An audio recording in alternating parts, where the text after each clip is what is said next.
That interception he threw at the end of the game in regulation is just an absent. He knows it too. He admitted after the game he can't do that. But he's not himself. And you have to look at the coach for that. Because you ain't looking at the guy who's got a $245 million contract. That is for sure.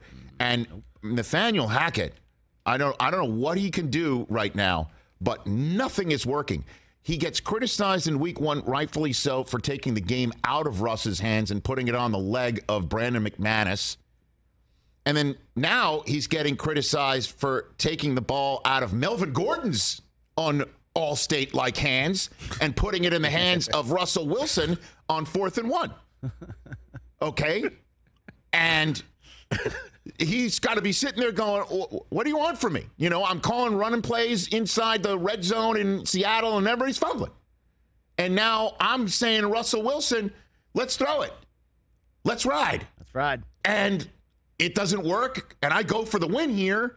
And you criticize me for this. I'm like, well, yeah, nothing's working. A lot of bad football. And if you want to figure out, like, your decision-making, now you also see, you know, old man Rossberg or old Ross Hadburn are up sitting there in the booth telling him, you know, whatever he's telling him about game management. Last night, the Colts called timeout in overtime because they marched right down in 2 plays, right? A blown coverage on Jerry Jeudy after a long run by Melvin Gordon, and here we go. Let's ride, Bronco country, inside the red zone, which has been their bugaboo all year. All year.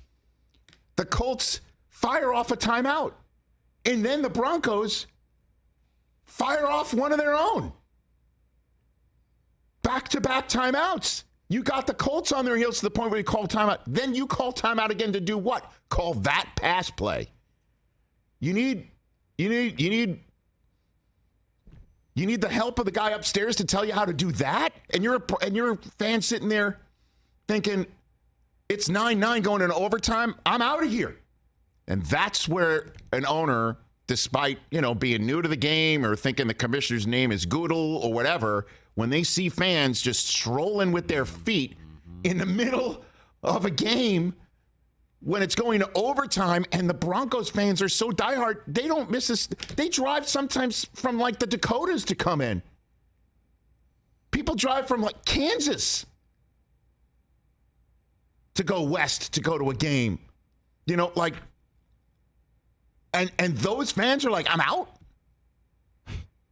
I got to get going because I got to get home for, you know, before the sun rises for work Friday. I mean, honestly, that's when an owner sits back and goes, what the hell is going on down there? That's what I'm concerned about. They're just 2-3. And Jay Felly, if you're Raiders and the team that, you mean your Raiders? You know, the team that I predicted, our Raiders. Mr. Hines. I'm here. Yeah, it's our time. It's our time. It's our time. Hey, look, I can easily pivot and say I made the wrong call. It's his team, no, win or lose. That's a good point. So if the Raiders could shock the world and win on Monday night, Broncos country is just let's ride in a game out of first place.